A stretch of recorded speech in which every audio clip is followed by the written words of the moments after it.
우리에게 주시는 하나님의 말씀은 사도행전 20장 22절에서 24절 말씀입니다. 보라, 이제 나는 성령에 매여 예루살렘으로 가는데 거기서 무슨 일을 당할는지 알지 못하노라. 오직 성령이 각 성에서 내게 증언하여 결박과 환난이 나를 기다린다 하시나 내가 달려갈 길과 주 예수께 받은 사명 곧 하나님의 은혜의 복음을 증언하는 일을 마치려 하면은 나의 생명조차 조금도 귀한 것으로 여기지 아니하노라. 이 말씀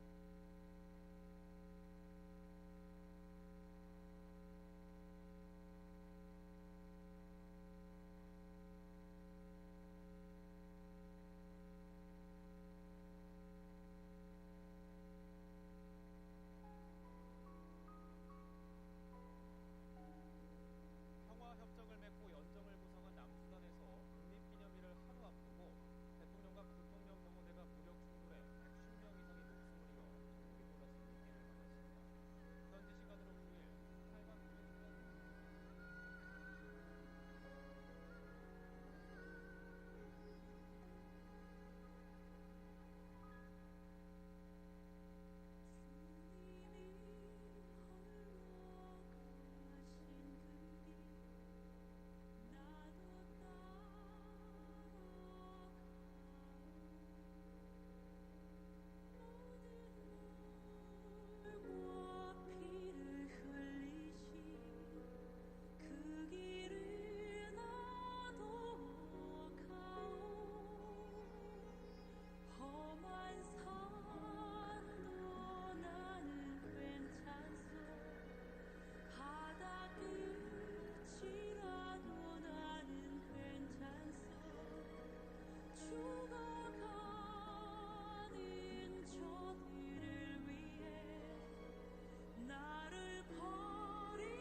네, 저는 이제 금방 부목사님께서 저를 소개해 주신 것처럼 지난 3월 16번째 걸린 말라리아로 걸린 후유증을 치료하기 위하여 선교지를 잠시 떠나 한국에 와 있습니다. 특별히 이번에 걸린 말라리아는 말라리아균이 4가지 전이 돼서 우리의 몸의 균형을 유지하는 이 전정기관을 내 신경을 손상시켜서 제가 이렇게 똑바로 잘 걷지를 못합니다. 하지만 많은 분들의 기도와 섬김을 통해서 치료받으면서 점점 나아질 거라고 믿습니다. 뇌검사를 받고 난 후에 저는 특별한 치료 방법이 없고 회복하려면 시간이 필요하다는 진단을 받았습니다. 교회와 협력해서 치료와 재활을 위해서 몇 개월간의 안식일을 허락받았고, 그래서 저는 제가 없는 몇 개월의 기간 동안을 보내야 될 형제들과 공동체를 정리하기 위해서 다시 남수단으로 돌아갔습니다. 남수단으로 돌아간 후에 저는 너무 많이 몸이 안 좋아졌습니다. 며칠을 방 안에 누워 있어야 됐고 너무나 몸과 마음이 무거워졌습니다. 무거워진 제 마음에 제 스스로가 이렇게 제 스스로를 질문해 봅니다. 지금 이 모습이 계속된다면 어떡하지? 계속 이렇게 되면 이 남수단에서 내가 사역할 수 있을까? 왜 나는 무엇 때문에 이 남수단에 와서 이러한 고생을 하고 있는 것일까? 깊은 자술 속에만 있을 수밖에 없었습니다. 그리고 잠을 잘 수 없었습니다. 그리고 몇 날이 지나서 겨우 정신을 차리고 형제들과 함께 말씀을 나눌 때 이 나눈 말씀이 오늘 읽은, 여러분과 함께 읽은 사도행전 20장 22절에 24절의 말씀입니다. 이 말씀, 보라 이제 나는 성령에 매여 예루살렘으로 가는데 거기서 무슨 일을 당하는지 몰라노라. 오직 성령이 각성에 매여 증언하여 결박과 환난이 나를 기다린다 하시나 내가 달려갈 길과 주 예수께 받은 사명 곧 하나님 은혜의 복음을 증언한 일을 마치려 하면은 나의 생명조차 조금도 귀한 것으로 여기지 아니하노라. 이 말씀을 형제들과 함께 나누고 난 후에 방에 들어와서 이 말씀을 다시 읽으면서 바울은 왜 결박과 환난이 기다리는 이 예루살렘 길을 가야만 했을까? 도대체 무엇이 그를 자신의 생명을 조금 더 귀한 것으로 여기지 않을 만큼 예수의 사명을 향하여 달려가게 만들었을까? 이 질문과 함께 이 말씀을 묵상해 보았습니다. 말라리아로 인해 제 몸과 마음이 지치고 도대체 왜 무엇 때문에 남수단에 있어야 하는지를 또 무엇을 해야 되는지를 고민하고 있는 저에게 하나님께서는 이 사도 바울의 이 고백을 통해서 도대체 왜 내가 무엇 때문에 이곳에 있어야 되는지를 알게 하여 주시고 성령께서 이 말씀을 통하여 저를 새롭게 세워주시는 귀한 은혜를 경험하게 되었습니다. 오늘 우리가 함께 읽은 이 본문 말씀은 바울이 에베소 장로들에게 남긴 고별 설교, 즉 유언의 말씀입니다. 바울이 3차 전도여행을 다니면서 각성을 다닐 때마다 네가 앞으로 이 전도여행이 마치면 예루살렘으로 가게 될 텐데 예루살렘으로 갈 때에 너는 결박과 환난이 있게 될 것이라. 그러면 성령께서 이렇게 말씀하셨다면 바울은 예루살렘에서 분명하게 투옥을 당하고 중후 같은 시련을 겪게 될 것입니다. 그렇다면 바울은 이 거듭된 말씀에 순종함으로 결박과 환난이 기다리는 예루살렘 이 길을 피할 수 있었을 것입니다. 그러나 바울은 이렇게 선포합니다. 나의 달려갈 길과 주 예수께 받은 사명 곧 하나님 은혜의 복음을 증언한 일을 마치려 하면은 나의 생명조차도 귀한 것으로 여기지 아니하겠다. 바울은 결박과 환난이 기다리는 이 예루살렘 이 길을 자신이 당연히 가야 되는 인생의 여정으로 받아들이고 있습니다. 바울이 주 예수께 받은 사명은 하나님 은혜의 복음을 증언하는 소명을 완성하는 것입니다. 그래서 이 소명을 완성하기 위해서는 자기 자신의 어떠한 생명조차도 귀한 것으로 여기지 않겠다라고 선포하고 있는 것입니다. 그가 생명조차 귀한 것으로 여기지 않겠다는 그 의미는 바로 갖고 있는 자기가 가지고 있는 그 나머지 어떤 것자도 다 배설물처럼 아무것도 귀하지 않는다는 것입니다. 세상의 어떠한 도전도 시련도 주님의 부르심을 쫓아가는 자신의 의지를 결코 꺾을 수 없다라고 선포하고 있는 것입니다. 그렇다면 바울은 도대체 왜 무엇 때문에 자신의 귀한 생명을 걸어서까지 예수께 받은 사명 곧 하나님 은혜의 복음을 증거하는 일을 마치려 하면은 어떠한 결박과 환난이 있는 이 길을 포기하지 않고 끝까지 가겠다고 하는 것일까요? 그 첫 번째 이유는 주님께서 하나님께서 하나님의 복음을 증거하기 위해서 자신을 부르신 이상 어떠한 결박과 환난 속에서도 자신을 건져내시고 자신과 함께하여 주시고 그의 인생을 책임져 주시겠다라고 하는 확신이 그의 가운데 있었다는 것입니다. 여러분, 바울이 담에색에서 주님을 만나고 난 후에 수년간의 시간 가운데 긴 어려움과 아픔이 있었습니다. 그가 복음을 증거할 때 그가 주님을 만나고 그의 사명을 받은 후에 그가 가졌던 것은, 그가 복음 예수님을 만나기 전에 그가 가졌던 수많은 그의 갖고 있는 그의 달란트와 그의 명예와 그 모든 것, 그 어떤 것보다도 그게 올라가는 것이 아니라 오히려 내려져감으로 깊은 고난과 아픔과 고난 속에서 그의 인생을 이렇게 설명합니다. 고린도후서 11장 23절에서부터 27절 말씀에 그가 예수의 사명을 완수하게 하여 그가 경험했던 수많은 어려움을 넘치도록 하고 옥에 갇히기도 하고 더 많이 하고 수없이 매를 맞고 죽을 뻔하였으나 유대인들에게 40에서 하나를 감한 매를 5번 맞았으며 3번 대장으로 맞고 1번 돌에 맞고 3번 파선하고 일주일을 깊은 바다 가운데 지냈으며 여러 번 여행하면서 강도 유혹과 동족의 유혹과 이방인의 유혹과 신의 유혹과 광의 유혹과 바다의 유혹과 거짓 형제의 위험을 당하고 또 수고하고 예수며 여러 번 자지 못하고 줄이고 목마르며 여러 번 굶고 헐벗었다라고 합니다. 바울이 무엇을 얘기하고 있습니까?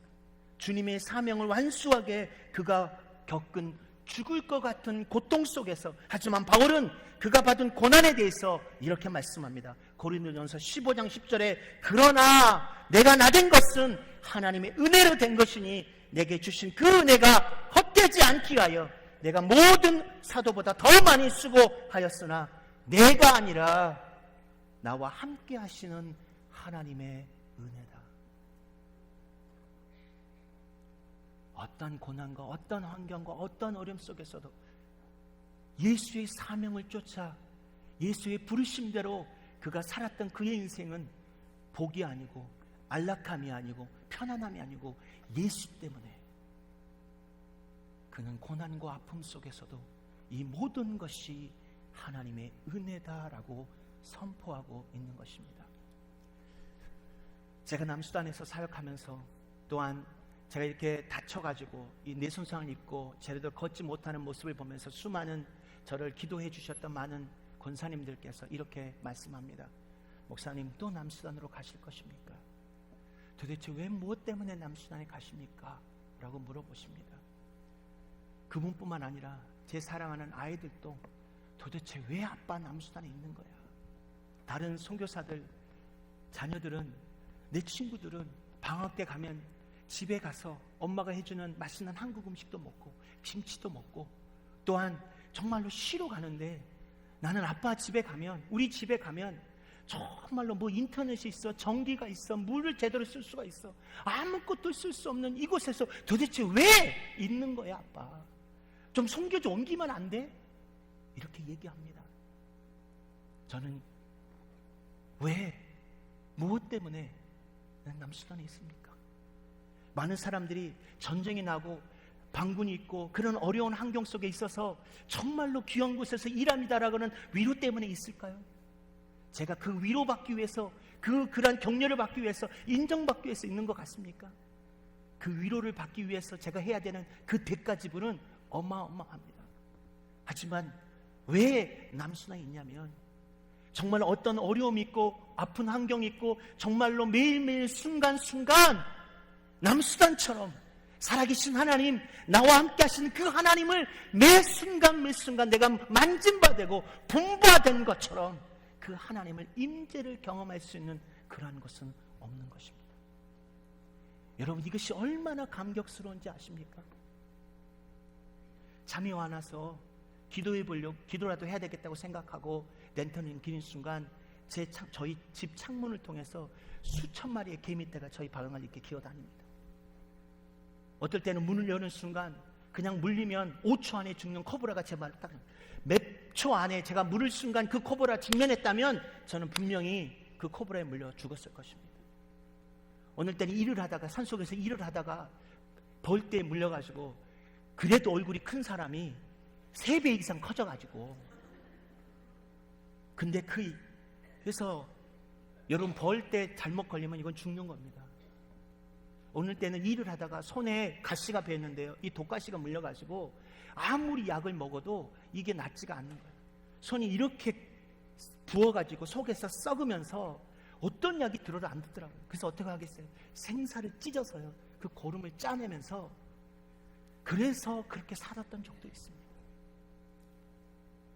비표장의 길이 너무 심하기 때문에 그 길을 가다가 차가 타이어가 터져서 구덩이에 처박힐 때도 있었고요. 정말로 여러 번 사고를 당하고 매일 밤 총격전이 벌어져서 오늘 내일 우리가 있는 마을까지 쳐들어오는 그 종족 간의 싸움 속에서 매일 밤 기도하면서 하나님 우리를 지켜주시도록, 그 종족 간의 싸움이 끝나면 내전 중에 반군과 정군 간의 싸움을 통해서 매일마다 반군들이 돈을 뺏고 식량을 약탈하고 사람을 소년병 만들기 위해서 약탈하는 과정 속에서 저기 앞에 문까지 가까운 곳까지 저희 있는 숙소까지 와서 개를 끊어안고 개소리가 들리면, 개 짖는 소리가 들리면 우리가 인간이라고 생각하고 우리에게 오릴 줄 몰랐어요. 개를 품고 하나님 우리를 지켜주시도록 기도하면서, 반군이 쫓아오지 않으면 도둑대들이 총을 다니며 집집마다 약탈하는 그 순간순간을 보면서 무슨 소리만 나면 자지 못하고 매일 도망갈 준비하고 양말을 신고 옷을 입고 자야 되는 그 수많은 시간들을 경험하면서도 어느 날 갑자기 아무 일 없이, 어떤 소리 없이 그 하룻밤을 정말로 편안하게 자는 그 아침에 창문을 열어서 쏟아오르는 해를 보면서 오늘 하루를 지켜주신 하나님이 너무너무 감사하고 너무너무 귀한 그 하나님의 은혜로 오늘 하루를 지내게 해주심에 감사하는 이 순간이 얼마나 감사하고 귀한지 아십니까? 말라리아에 걸렸을 때도 마찬가지입니다. 보통 말라리아는 1단계, 2단계, 3단계, 4단계가 있습니다. 제가 16번의 말라리아를 경험하다 보니까요, 거의 매달 걸리는 것 같아요. 일이 너무 많기 때문에. 그러면 이미 말라리아는 모기 때문에 걸리지만 이미 몸에 안에 있는 저희처럼 많이 걸린 사람은 이미 간이나 머리에 말라리아 균이 내재 있습니다. 평소 때는 검사하면 나오지도 않아요. 몸이 피곤하거나 일을 많이 하거나 말라리아 균에 모기에 걸리면 다시 이 숨어있던 말라리아 균이 몸에서 가장 연약한 부분들을 공격합니다. 그때 이번에는 보통 말라리아 걸리면 여러분 아시다시피 감기처럼 열이 나거나 몸에 오한이 옵니다. 근데 이번에 걸린 말라리아는 아예 이런 거 하나도 무시하고 그냥 머리로 그냥 바로 들어와 버렸어요. 너무너무 어지럽고 다 토하고, 이 상황 속에서 병원에 가서 검사했더니 말라리아 4단계입니다. 90%가 넘는 치사율. 현지인들이 만약에 이 지금 말라리아에 걸렸다면 100% 죽는 겁니다. 근데 지금 수혈을 받지 않으면 저는 죽은 목숨입니다. 제가 그때 당시에 저희 한국에 있는 강동진 목사님 올 11월에 여기에 와서 귀한 은혜를 나눠주신다고 했어요. 형님, 제가 너무 아파요. 혹시라도 여기 의사선생님이 그러는데 혹시 한국 지금 남수단에 파병되어 있는 한국 군대에서 부대에서 혹시 전쟁 중에 피를 많이 흘려서 그 피를 흘린 군인들을 갑작스럽게 저 혈소판을 강화시키는 강화약이 있으면 좀 보내주면 내가 더 살 수 있을 것 같다고, 혹시 좀 알아봐 달라고, 연결해 달라고 부탁을 드렸어요. 그리고 나서 그 밤을 저는 바로 이미 제 인생의 끝이라고 선포됐다는, 끝이라고 진단을 받고 저는 혼자 그 밤에 쓰러져 있었습니다. 그 다음날 하나님께서 수많은 성도들의 기도를 통해서 저를 눈뜨게 해주셨어요. 그러고 나서 하나님께서 강 목사님을 통해서 한국에 있는 한 교회의 목사님을 통하여 육군참모총장, 한국의 육군참모총장에게 부탁하셔서 그 육군참모총장이 한국 남수단에 있는 파병부대 부대장에게 명령을 내려서 군의관을 저에게 보내주셨어요. 유엔의 헬기가, 우리 한국 군인 그곳에는 헬기가 없어요. 유엔과 협조해서 그 헬기를 응급으로 받는다는 건 쉽지 않아요. 근데 하나님께서 그 헬기를 마련해 주시고 군의관을 보내주셨어요. 근데 하나님께서 여러분 어떤 군의관을 보내주신지 아십니까? 보통 한국 의사 선생님들은 말라리아를 잘 모릅니다. 한 번도 경험해보지 못한 분이 태반입니다. 근데요, 이 의사 선생님은 군의관이지만 휴전선에서 요즘 말라리아에 걸려서 치료를 받아야 되는 군인들을 치료해 본 경험이 있는 군의관입니다. 그리고 이분이 남수단에 파병을 온 목적은 돈을 벌기 위해서 온 게 아니라 말라리아를 연구하고 싶어서 온 군인이에요. 할렐루야. 그렇기 때문에 이 사람이 말라리아 저 같은 응급 환자를 만났을 때 자기에게 연구할 수 있는 기회라고 생각하고 신나게, 또한 모든 준비를 다 해서 저는 시간 한두 시간 안에 저의 생명이 왔다 갔다 하는 그 위급한 상황에 아무것도 모르는 의사 선생님이 와서 뭐 피검사한다 뭐 한다면 시간 놓치면 아무리 의사가 와도 끝나는 거예요. 근데 그 시간에 하나님께서 너무나 정확하고 저에게 필요한 의사 선생님을 보내주심으로 저의 생명을 구하여 주셨습니다. 여러분, 하나님께서 이 하나님의 은혜의 복음을 증거하기 위하여 제 목숨을 구해 주셨다고 저는 믿습니다. 사도 바울이 이 귀한 주일 아침에 믿음의 선한 싸움을 살고 계시는 우리 성도를 향하여 선포합니다. 제약의 색상 가운데 그리스도의 사명을 위하여 정말로 고난과 어려움 속에 그 그리스도의 사명을 위하여 쫓아가시는 믿음의 성도 여러분, 고난이 있고 환난이 있고 어려움이 있을지라도 두려워 마십시오. 놀라지 마십시오. 담대하십시오. 여러분, 주님만 바라보십시오. 우리가 연약하고 힘들고 모든 고통이 지금 우리를 죽일 것 같이, 삼킬 것 같이 우리를 다가오지만 우리는 이 모든 고난에서 능리와 함께하여 주시고 우리의 인생을 책임져 주실 줄 믿습니다. 두 번째로, 사도 바울은 왜, 무엇 때문에 이 고난, 결박과 환난이 있는 이 예루살렘 길을 가겠습니까?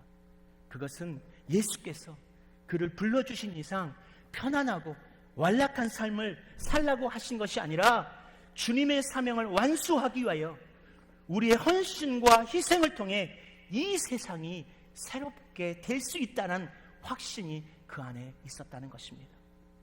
여러분, 이사야서 43장 19절에 보라, 내가 이 새 일을 행하리니 이제 나타날 것이라. 너희가 그것을 알지 못하느냐? 반드시 내가 광야의 길을 사막의 강을 내리니. 여러분, 광야에서 사막을 생각하면 공통점으로 떠오르는 것이 어떤 것입니까? 강렬한 태양, 즉 고통과 어려움입니다. 이러한 촉박하고 열악한 광야의 길과 사막의 강을 낸다는 것은 너무나 무모한 일이라고 생각할 수 있습니다. 하지만 하나님께서는 이런 무모하고 아무도 보이지 않는 끝없는 절망 속에서 우리의 자녀들이 이 길을 가게 하시는 이유는 광야의 길과 사막의 길을 내심으로 새로운 역사를 우리를 통해서 이루기 위함인 것입니다. 여러분, 남수단을 생각하면 130년 전에 조선 땅에 오셔서 복음을 전한 온도우드 선교사님의 그 기도문이 생각납니다. 그분이 130년 전에 오셔서 이렇게 고백합니다. 조선의 마음은 보이지 않습니다. 그 땅이 너무 가난한 땅이고 나무 하나 제대로 온전하게 자라지 못하는 그 척박하고 황망한 그 땅입니다. 그 땅에 우리를 옮겨 놓아 심으셨습니다. 남수단은 2011년에 20년 동안의 북수단의 모슬렘 국가와 기독교 국가인 남수단과 전쟁을 하면서 수백 명의 사람들이 죽었습니다. 수백 명의 사람들이 난민으로 자기의 삶을 떠나서 돌아다녔고, 그로 인하여 이 국토는 완전히 황폐화되고 어떠한 것도 잘할 수 없는 그 황폐한 땅에서 수백 명의 어린이들과 노인들이 그곳에서 굶어 죽었습니다. 그리고 2011년에 독립하면서 정말로 새로운 나라, 새로운 어떤 경제와 정치적과 사회적, 종교적 안정이 있는 그 나라를 소망했지만 2013년에 두 종족 간의 정치적 권력 싸움으로 다시 내전으로 엄청난 고통을 겪고 있는 나라입니다. 작년 다시 여름에 한동안 조용했고 한동안 평화협정을 맺어서 대통령과 부대통령이 새로 반군과 정부군이지만 한 나라로 정치하며 살겠다고 했지만 몇 개월이 못해서 다시 전쟁이 내서 남수단의 모든 도시에서 수천 명의 사람들이 생명을 잃었습니다. 그리고 수십만 명이 다시 자신의 삶을 떠나 우간다와 케냐의 난민으로 살고 있습니다. 그러나 하나님은 이 절망과 소망이 없는 광야와 사막 같은 이 남수단 땅에 소망의 길과 생명의 강을 내심으로 사망의 그늘 안에 있는 이 땅의 사람들에게 생명의 혜택을 누리기 원하심을 저는 믿습니다. 저는 남수단에서 20명의 형제들과 함께 공동체를 이루고 농사를 짓고 양교정을 하고 있습니다. 지금은 참 미약하지만 남수단의 영혼들이 저희 공동체를 통해서 만들어진 소망의 길을 걷고 생명의 강에서 흘러나온 물을 마시게 되는 그 꿈을 꾸고 삽니다. 이 꿈은 저의 꿈이 아니고 저를 통해서 양계장이 커지고 농사가 되고 정말로 잘 돼서 많은 사람들이 야, 박경우 선교사 큰일하고 있다, 크게 쓰임받고 있다, 이것이 중요한 것이 아니라 저의 희생과 저의 눈물과 저의 기도를 통해서 우리와 함께하는 이 공동체 형제들을 통하여 그 절망의 땅, 이 엄청난 어려운 이 황망한 땅에 생명의 길이 나고 사명의 강이 내 집으로 말미암아 그들이 새로운 하나님의 역사를 경험하는 하나님의 꿈임을 믿습니다.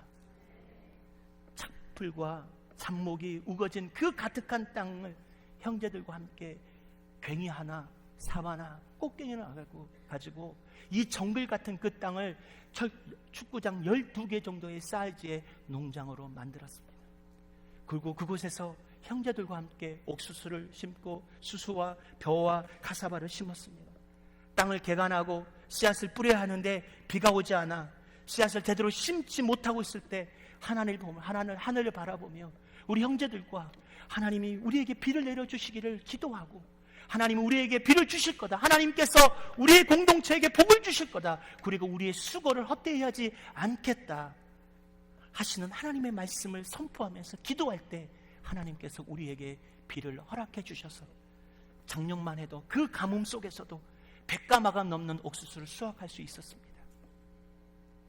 종족 간의 갈등으로 마을에서 수백 명의 사상자가 발생하고 다른 선교사들의 숙소가 약탈당하고 다 불에 타고 우리 공동체에 있는 곳까지 위험을 당해서 정말로 너무너무 힘든 두려움과 공포의 시간들을 잠을 자지 못하고 있을 때 밤새 종족들의 싸움 속에 그 싸움을 멈춰달라고, 우리를 보호해달라고, 우리 공동체를 지켜달라고 기도하며 부르짖는 가운데 성령께서, 하나님께서 우리의 기도를 응답하심으로 우리 형제들의 눈물과 우리 형제들의 기도를 통해서 하나님이 우리를 보호하심을 우리 형제들의 삶 속에 경험케 해 주셨습니다. 수많은 기도의 응답을 통해서 우리 인생을 책임져 주시는 하나님을 우리 형제들이 입을 통해서 간증하게 해 주셨습니다. 저희 형제들이 아침 이른 새벽부터 일어나서 새벽 기도를 하고 하루 종일 밭에 일하고 밤에는 성경 공부하고 글을 읽지 못하는 형제들은 영어를 공부합니다. 조금 전 영상에서 보셨던 그 형제들이 글을 읽었던 형제들이 아닙니다. 저희와 함께하는 형제들은 대부분 다 전쟁 고하고 내전을 통해서 부모가 다 죽고 너무너무 힘들고 어려워서 배고파서 저희를 통해서 새로운 인생의 소망을 경험했던 형제들입니다. 저희 형제들은 제일 처음에 저를 만났을 때 3년 전에는 1, 2, 3, 1, 2, 3 딱 100 넘어가면 그 숫자 못 셉니다. 영어는 말을 한다고 하지만 영어 ABC를 모릅니다. 그런 형제들과 일을 한다는 것은 정말로 앞이 보이지 않고 무모한 것 같습니다. 하지만 꾸준히 성실하게 매일매일 성경을 읽고 영어를 가리키면서 하나님이 그들 안에 정말로 아무것도 없는 그들 안에 광야와 사막 같은 그들 안에 하나님의 새로운 길과 새로운 강으로 그들의 인생을 만들어가고 계십니다. 어떤 친구들은 이렇게 일하니까 남산 친구들은 하루에 1시간 이상 일 안 합니다. 그랬더니 아이들이 매일 와서 저희와 또 같이 살면서 하루 종일 일하는 모습 보니까 주변의 형제들이 너는 미쳤다, 너는 노예다, 너는 정신 나갔다, 그 조령 속에 있을 때마다 힘들고 어려움에 그 낭망하 있는 그 형제를 통하여 매일매일 기도하며 말씀 가운데 이렇게 선포합니다. 분명히 하나님께서 너희들이 부족하고 연약함이 있지만 아무것도 배울 수 없고 배움도 없고 아무것도 없지만 하나님은 우리 공들을 통해서 이 가난한 땅, 이 절망한 땅에 그 수많은 사람들이 예수를 믿고 소망의 길, 생명의 길을 우리 공동체를 통해서 경험하게 될 것이다. 그리고 수많은 사람들이 우리 와서 우리 공동체를 보고 놀라게 될 것이다.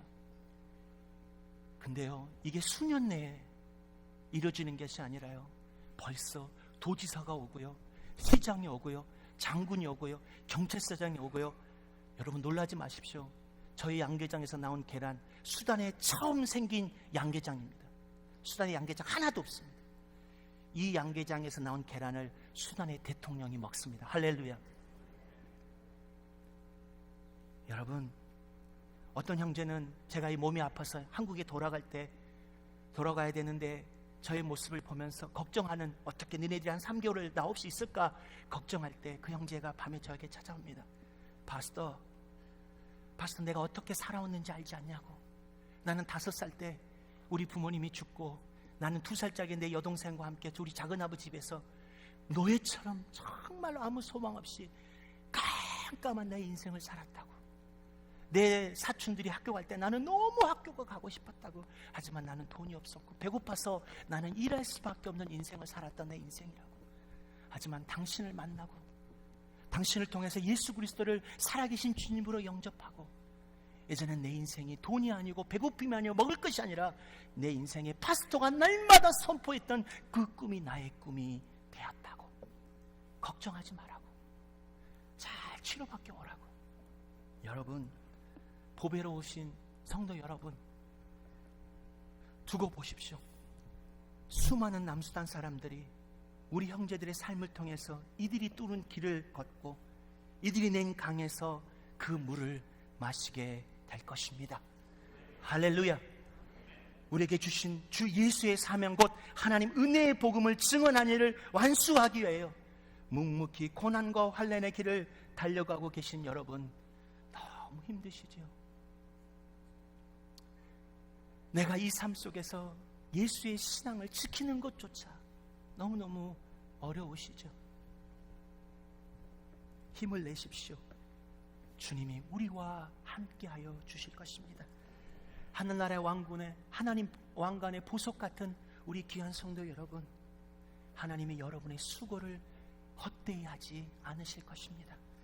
여러분의 삶을 통해 이 세상의 수많은 사람들이 생명의 길을 걷고 생명의 강에서 흘러나온 물을 마시게 될 것입니다. 마지막으로 바울이 결박과 환난의 길을 주 예수의 사명을 위하여 살아야 되는 이유는 이 삶이 바로 바른 믿음의 삶이기 때문입니다. 히브리서 쓴 바울은 히브리서 11장에서 믿음은 바라는 것 실상이요 보지 못하는 증거라고 설명하면서 믿음을 이것이라고 증명하면서 믿음의 선한 싸움, 믿음으로 그 삶을 살았던 믿음의 선진들을 이렇게 소명합니다.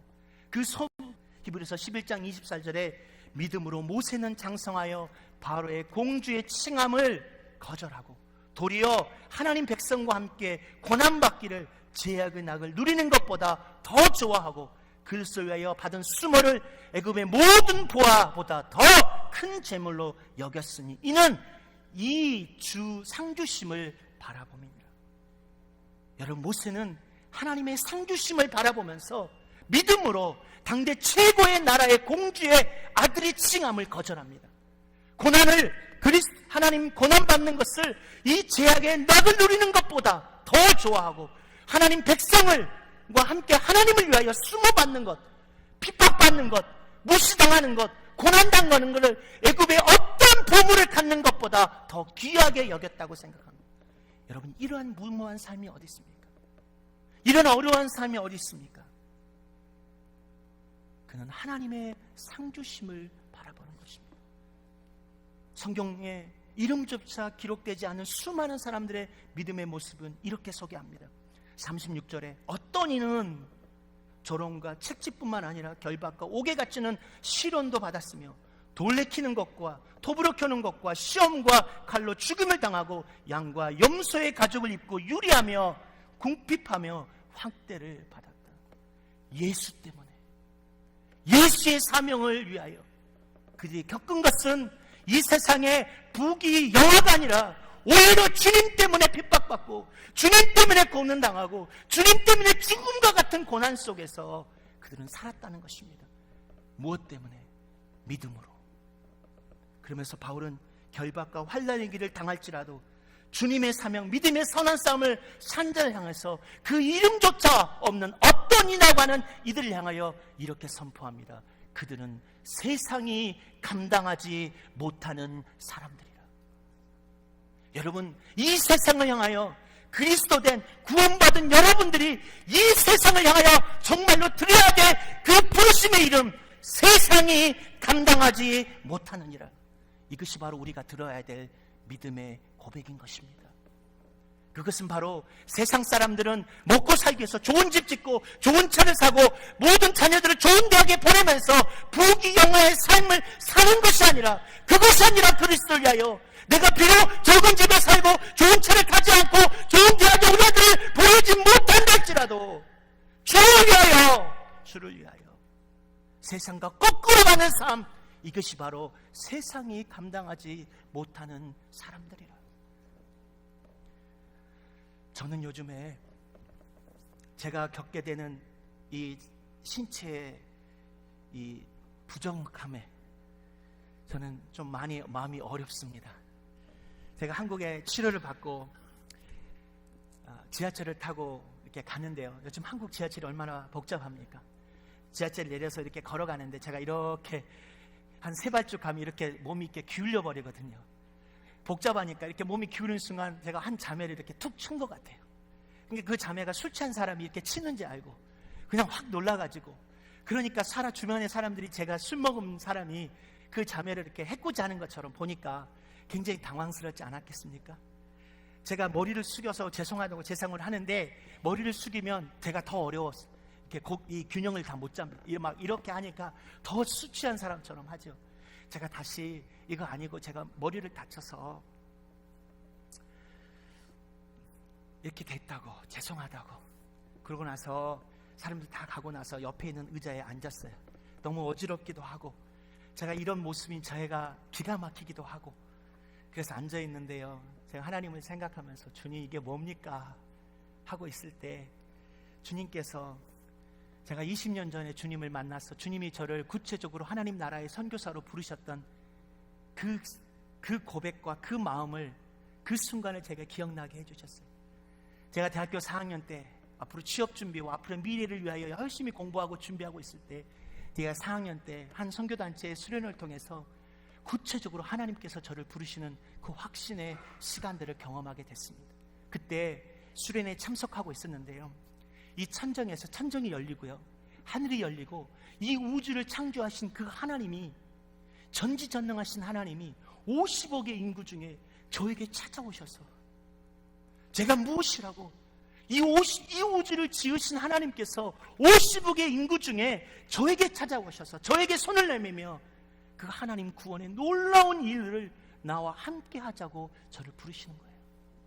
내가 무엇이간데, 나를 부르신 그 하나님이 너무 감사해서, 하나님 내 생명도 내 미래도 내 모든 것도 주님께 드리며 내가 이 인생을 살겠습니다 고백했던 그 순간을 기억하게 하셨어요. 그리고 나서 수련을 마치고 나서 제가 그날 밤 집에 돌아와서 어머니에게 이렇게 얘기했어요. 어머니, 당연히 어머니, 우리의 권사님들, 우리의 부모님들은 하나님께 복받고 그 자녀가 좋은 직장 갖고 좋은 가정을 이루어서 행복하고 편안하게 몸된 주의 교회를 섬기는 것, 이것처럼 복받고 귀한 것이 어디 있겠습니까? 우리 어머니도 당연히 열심히 교회 섬기고 목사님이 필요할 때마다 헌금하고 선교하고 예물 드리고 물질 드리면서 그 이후 우리 자녀 잘 되라고, 그리고 매일 새벽마다 기도하면서 그 인생을 살아셨습니다. 근데 그 어머니에게, 어머니, 제가 주님이 저를 부르셨고 제 인생을 주님께 드렸습니다. 그리고 제가 이 말씀을 어머니께 드렸어요. 어머니가 천국 가셨을 때 예수님께서 임권사 뭐하고 왔냐고 물어보시면, 주님께서 복 주셔서 저의 교회에 섬기고 주님 섬김에 복 주셔서 우리 자녀들과 좋은 가정에서, 좋은 직장에서, 우리 또 자손의 손주들이 이렇게 귀하게 편안하게 주의 몸된 교회를 섬기게 해주셨습니다. 저에게 복 주심에 너무 감사합니다. 너무너무 감사합니다. 이 고백을 드리시겠냐고. 아니면, 주님, 저 남수단 오지에서 매일 밤마다 전쟁이 나고 반군이 쫓아오고 도둑대가 쫓아온다고 어머니 기도해달라고, 우리 목숨을 지켜달라고, 생명과 안전을 위해서 기도해달라고 연락이 올 때마다 가슴을 조이며, 말라리아에 걸려서 어머니 열흘 떨어지지 않아요, 요한 아빠가 열 내리게 기도해 주세요. 그러면요, 지금도 70이 넘으신 그 노인이 식당에서 일을 하시면서 그 음식 예술을 맡으면서 3일씩 5일씩 작정을 금식 기도하면서 하나님 우리 아들을 지켜주시도록, 하나님 우리 아들을 보호해 주셔서 주님 아름답게 써달라고 기도하며 그 삶을 사시는 우리 어머니의 모습을 보면서 주님, 저는 그렇게 살았습니다, 그렇게 사셨습니다라고 주님 앞에 고백하신다면 주님이 어떤 것을 더 기쁘게 여기시겠냐고. 우리 어머니는 지금도 저와 함께 깊은 영적인 동력자로 함께 믿음의 선한 싸움을 싸우고 계십니다. 그리고 나서 제가 일어나서 한두 발, 두 발 이렇게 걸어가면서 제 입에서 저도 모르게 한 찬양이 흘러나옵니다. 이 찬양은 제 아내가요, 주바에서 말라리아 때문에 사경을 해먹고 있을 때 자기는 오지 못하잖아요. 제가 손님을 맞으러 주바에 가고, 수도 주바에 가고, 본인은 사역지에서 올 수도 없고 이틀 이상 차를 타야 되고, 비행기를 통해서 선교사들이 타고 다니는 그 경비인기, 조그만 경비를 비행기 부르지 않으면 너무 비싸서 부를 수 없기 때문에 혼자 하나님 앞에 새벽에 밤새 기도하고 울면서, 하나님 우리 남편 박선교사 지켜달라고, 살리게 해달라고 기도할 때 자기 옆에서 혼자 기도하며 들었던 찬양이라고. 이 찬양이 너무 좋아서 밤새 이 찬양이 나와 함께 동행하며 나의 기도를 붙들어줬다고. 나의 삶에 예수의 흔적이 있으니 나는 오직 주님만 자랑하리라. 또 한 걸음을 이렇게 흔들리면서 나의 삶에 예수의 생명이 있으니 나는 오직 주님만 증거하리라. 주만 섬기리. 가장 낮은 자리에서 주만 높이리. 내 생명 다하여 어린 양 찬양하리. 내 평생 그 하나로 충분해요. 어린 양 찬양하리. 내가 주의 임재 안에서. 제가요 이 창을 부를 때마다 제 안에 이런 마음이 듭니다.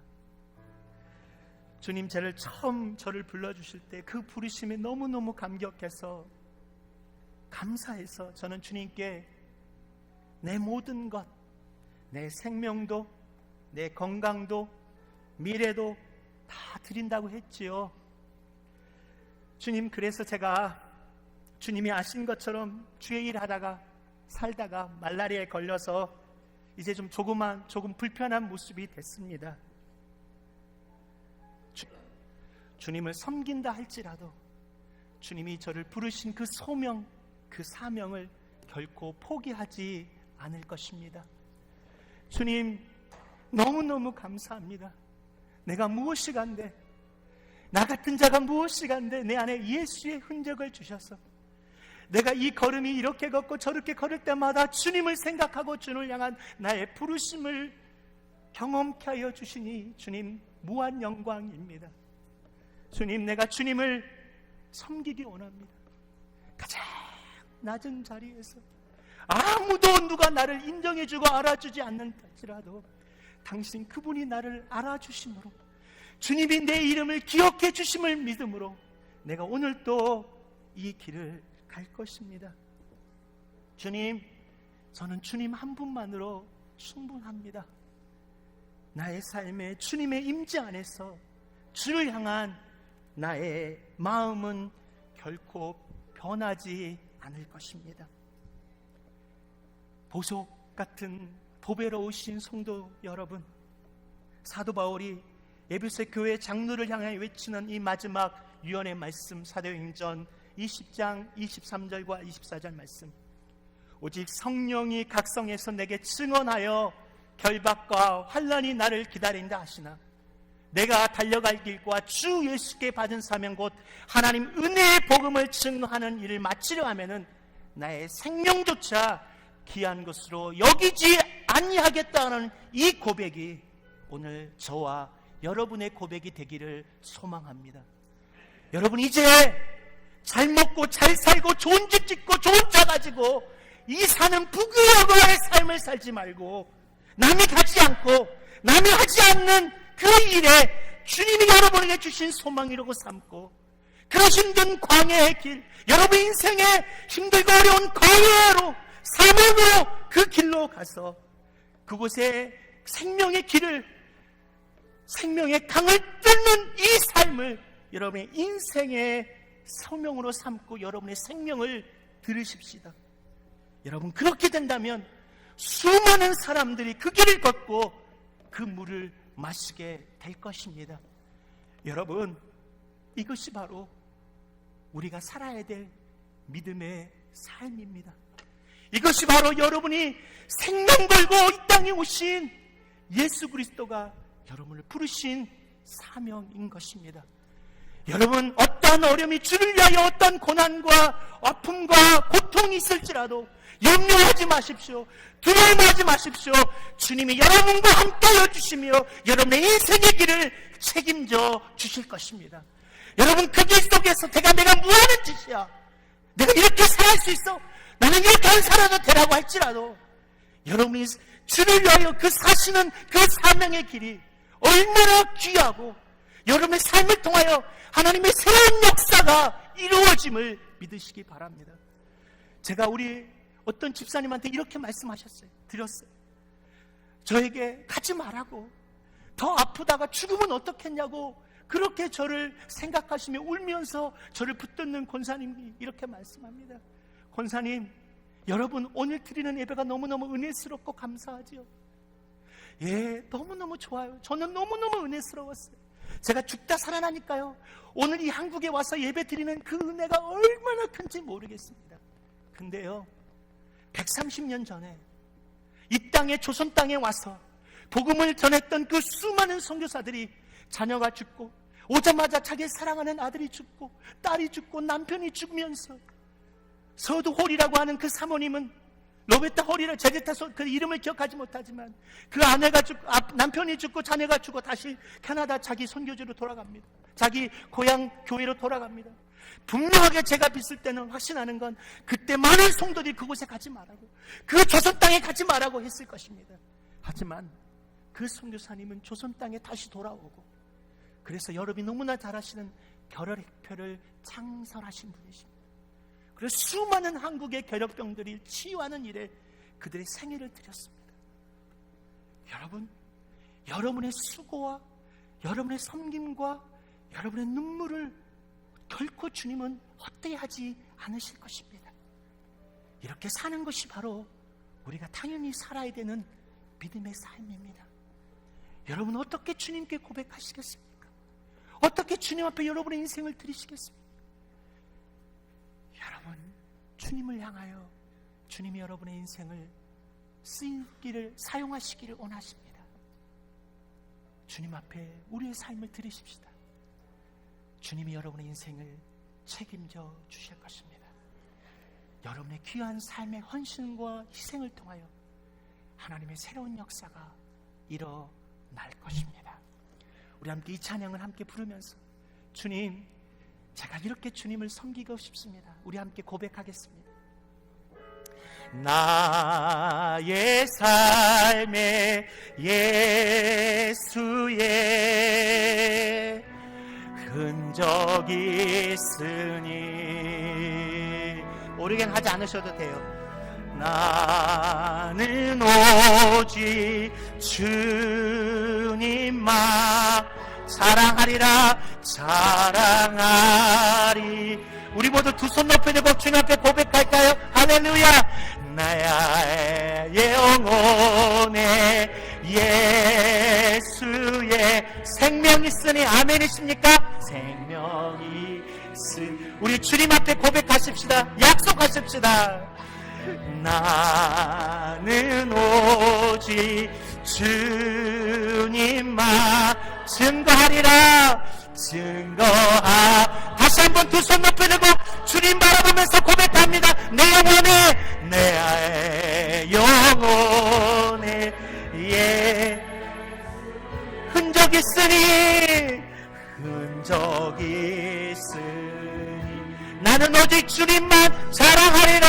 나는 오직 주님만 사랑하리라 사랑하. 아멘 아멘 아멘.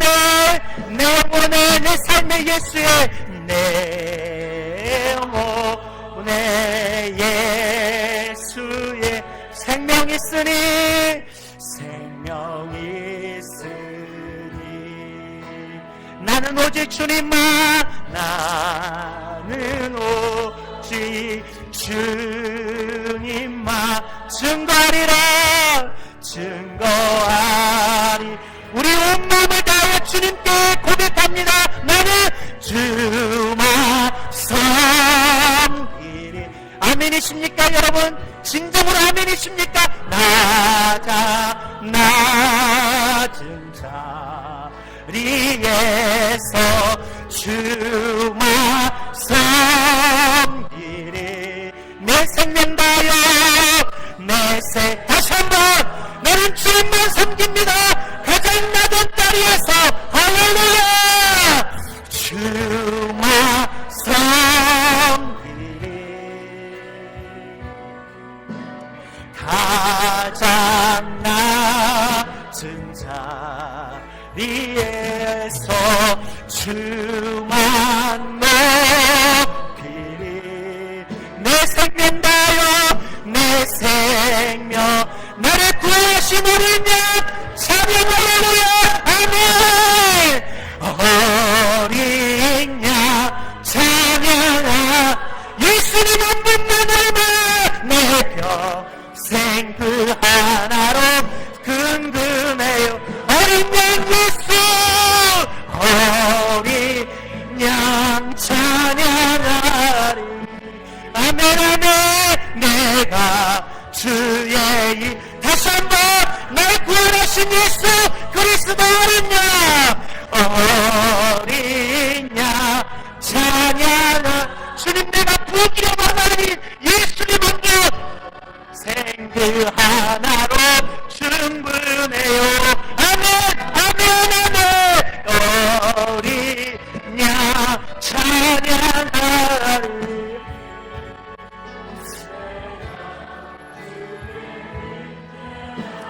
일간 우리가 두 손을 드린 대로 주님 앞에 응답의 기도를 드리는데 혹시 여러분의 인생 가운데 내게 분명히 주님께서 나의 사명을 주셨는데 내 이웃을 섬기고 내 교회를 섬기고 주님 열방과 섬기라고 말씀하셨는데 하나님 나는 그것이 너무 두려웠고 내가 받게 될 그 고난이 너무너무 어려워서 하나님 내가 멈춰있는 자가 있다면 오늘 주님은 이 말씀을 통해서 여러분에게 말씀하십니다.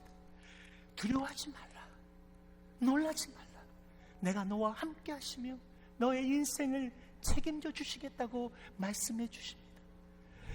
여러분, 여러분의 삶을 통하여 남이 하려고 하지 않는, 남이 가지 않는 그 일이 너무 힘들고 어려울지라도 그 일을 통하여 수많은 사람들이 새로운 하나님의 은혜를, 하나님의 역사를, 그 구원의 역사를 경험하게 될 것입니다.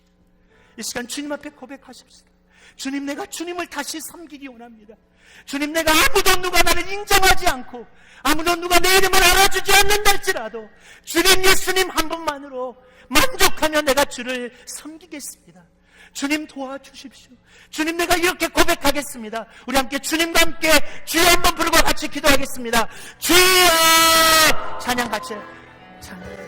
어린 주만 섬기리. 할렐루야. 아버지 하나님 감사합니다. 주님, 이 시간을 아버지 하나님 주만 아버지 하나님 찬양팀 잘 찬양해 주세요. 아버지 하나님, 이 시간에 아버지 하나님, 우리가 정말로 주님 앞에 나왔습니다. 내가 정말로 주님이 주신 이 사명이 두렵고 염려되고 걱정되어 하나님 멈춰 서 있고 포기했던 나의 영혼을 새롭게 하여 주시옵소서. 주님이 나의 삶 가운데 확증시켜 주시고 주님 삶 가운데 인도하였던 이 인도의 확신을 가지고 새롭게 내 영혼을 새롭게 하여 주시고 새로운 역사를 이룰 수 있도록 주여 도와주시옵소서. 하나님 아버지 도와주시옵소서. 예수님, 주님 한 분만으로 만족하며 살겠습니다. 세상의 부귀영화가 아니라 세상의 잘못을 잘 사는 게 아니라 예수여 구원받고 예수여 핍박받고 이것이 나의 부르심인지 알고 이 몸된 자들을 섬기며 세계의 방을 섬기며 남이 하지 않는 것, 남이 하지 않는 그곳에 주님의 나라 주의 영광을 위하여 살겠습니다. 주여 성령을 부어 주옵소서. 성령을 부어 주옵소서. 나의 영혼을 깨워 주옵소서. 주여 나의 영혼을 하나님이 나를 깨워 주시옵소서. 우리 양 찬양아 내 평생 하나로 충분해요. 어린 양 찬양하리. 아멘 아멘. 내가 주의 임재가 주만 섬기. 우리 모두 악기 모두 조용하고 주님 앞에 고백합니다. 가장 낮은 자리에서 주만 높이리.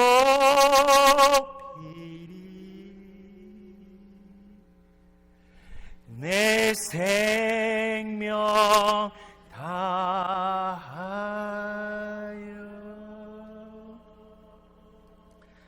주님 감사합니다. 주님 감사합니다. 내가 무엇인가인데 나를 구원하여 주시고 주님이 내 삶의 이 더럽고 추악함을 아심에도 저를 통해서 하나님의 손대게 하여 주시고 발대게 하셔서 하나님의 새로운 역사를 이루기 원하시는 이 사명을 깨닫게 하여 주심을 감사합니다. 주님, 제가 그동안 하나님 두려웠고 하나님 내가 무서워서 주님이 사명을 포기했고 멈춰있던 내 영혼을 새롭게 일으켜 주시옵소서.